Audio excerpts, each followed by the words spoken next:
Hello friends, ovarian cyst के surgery में सिर्फ सिस्ट निकालना बेटर है या पूरा ओवरी निकालना? आइए जानते हैं।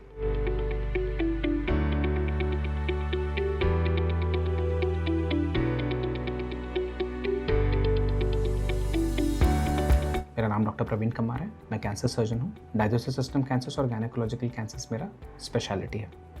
दोस्तों, हमने ये सीरीज़ में ये देखा कि कौन से ओवरी के सिस्ट के लिए हम सर्जरी अवॉइड कर सकते हैं, कौन से सिस्ट डेंजरस है, ओवेरियन सिस्ट के लिए लैप्रोस्कोपिक सर्जरी बेटर है या ओपन सर्जरी बेटर है।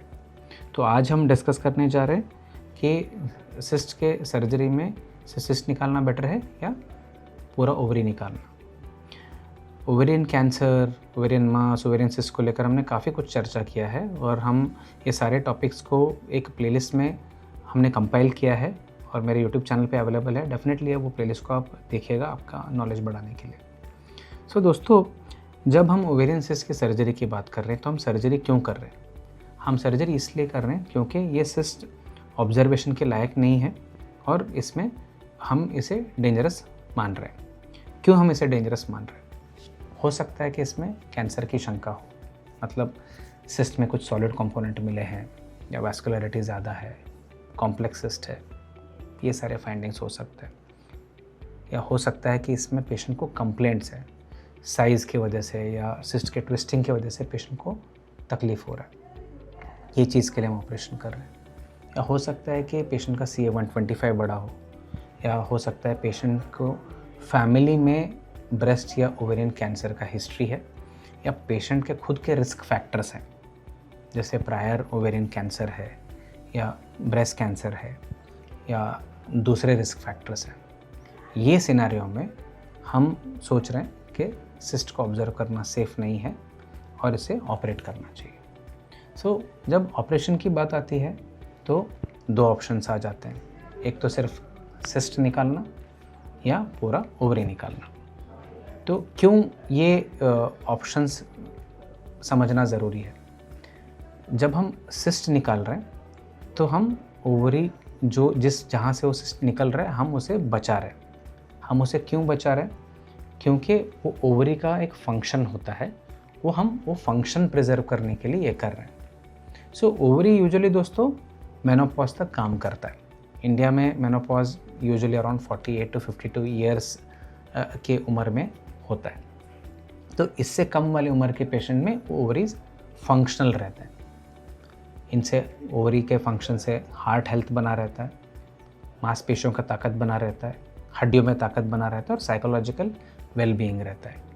और जैसे आपको पता है, बच्चे पैदा करने के लिए, फैमिली को एक्सटेंड करने के लिए ovaries are very very important. तो जब हम ये सब चीज़ों को प्रिजर्व करने की सोच रहे हैं, मतलब ओवरी के फंक्शन को प्रिजर्व करने की सोच रहे हैं, तब सिस्टेक्टमी की बात आती है, मतलब सिर्फ सिस्ट निकाल के ओवरी को बचाने की बात आती है।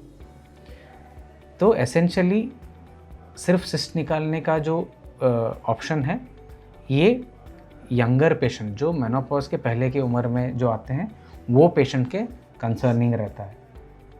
जब मेनोपॉज हो जाता है तो ऑफ कोर्स फैमिली एक्सटेंड करने का सवाल ही पैदा नहीं होता है और ओवरी का फंक्शन भी ख़त्म हो गया रहता है। तो वहाँ पे सोचने की ज़रूरत नहीं है, हम सीधा ये सब सिचुएशन में कंप्लीट ओवरी निकालने का डिसीजन लेते हैं। यंग पेशेंट है, फैमिली अभी कंप्लीट नहीं हुआ है या शादी नहीं हुआ है और हम यहाँ पे सिस्ट हमको मिला है और हम ओवरी को बचाने की कोशिश कर रहे हैं और सिर्फ सिस्ट निकालने का। तो कब ये टेक्निकली और साइंटिफिकली करेक्ट रहता है?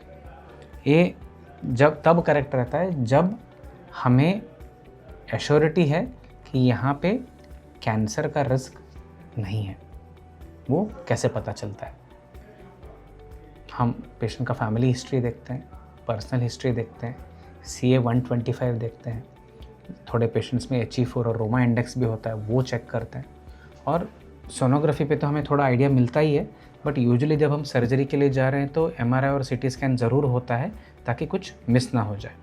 तब ये सारे इन्फॉर्मेशन हमारे पास हैं तो we can be fairly certain कि यहाँ पे मैलिग्नेंसी मतलब कैंसर का रिस्क नहीं है। तब जाके ये सिर्फ सिस्ट निकालना साइंटिफिकली भी और लॉजिकली भी सेफ हो जाता है।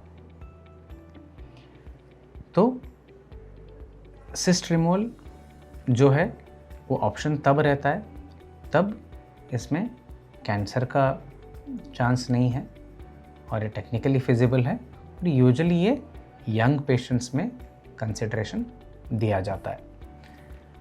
थोड़े बहुत दोस्तों ऐसे भी सिनेरियो हैं जो कॉम्प्लेक्स लीजन्स है, कॉम्प्लेक्स सिस्टिक लीजन्स है, जहाँ पे हो सकता है कैंसर का शंका हो और फिर भी हम ये कंसिडरेशन दे के हम ओवरीज को बचाएं।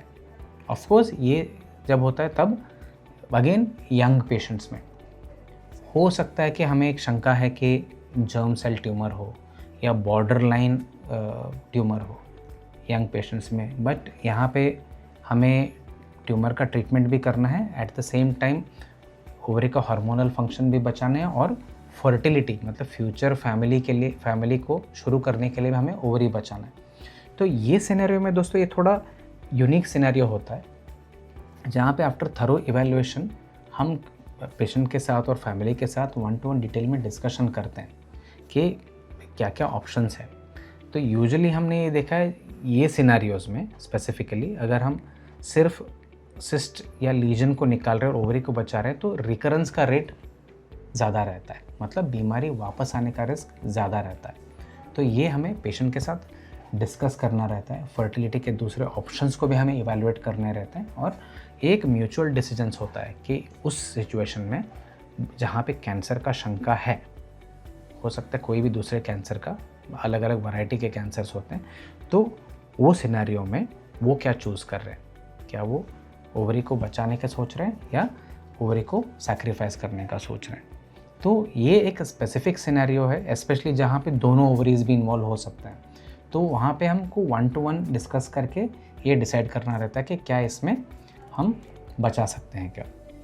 बट मैं आपको ज़्यादा कंफ्यूज नहीं करना चाहूँगा, तो आपके लिए ये टॉपिक और ये सिचुएशन में हम जब सिस्ट की बात कर रहे हैं जहाँ पे कैंसर का शंका नील है और ये टेक्निकली फिजिबल है, यंग पेशेंट है, तो हम डेफिनेटली सिर्फ सिस्ट को निकाल सकते हैं और ओवरी को बचा सकते हैं, जिससे जैसे मैंने पहले बताया काफ़ी सारे पेशेंट्स को एडवांटेजेस मिल सकते हैं। जो मैंने दूसरा सिनेरियो बताया जहाँ पे कैंसर का शंका हो सकता है, जैसे बॉर्डर लाइन है या जर्म सेल ट्यूमर्स है, वहाँ पे ऑफ कोर्स काउंसलिंग लगता है पेशेंट की, जो टेक्निकली कितना हमको वो देखना है, सिंगल ओवरी इन्वॉल्व है, दूसरा ओवरी इन्वॉल्व है, दोनों ओवरीज इन्वॉल्व है, ये देखना है, पेशेंट का एस्पिरेशन देखना है, फैमिली कंप्लीट हुआ कि नहीं देखना है, और ये सब चीज़ों को डिस्कस करके डिसाइड करना होता है कि क्या हम इस सिचुएशन में ओवरी बचाएंगे क्या। ऑफ कोर्स हमें फ्रोजन सेक्शन और दूसरे चीज़ों का भी इस्तेमाल करना पड़ता है इसमें, but that is a completely different topic for a different discussion. आपको ये टॉपिक के ऊपर आपको और भी सवाल हैं, डाउट है तो डेफिनेटली हमें कमेंट्स में लिख के बताइए, हम इन डाउट्स को क्लियर करने की कोशिश करेंगे। Thank you very much.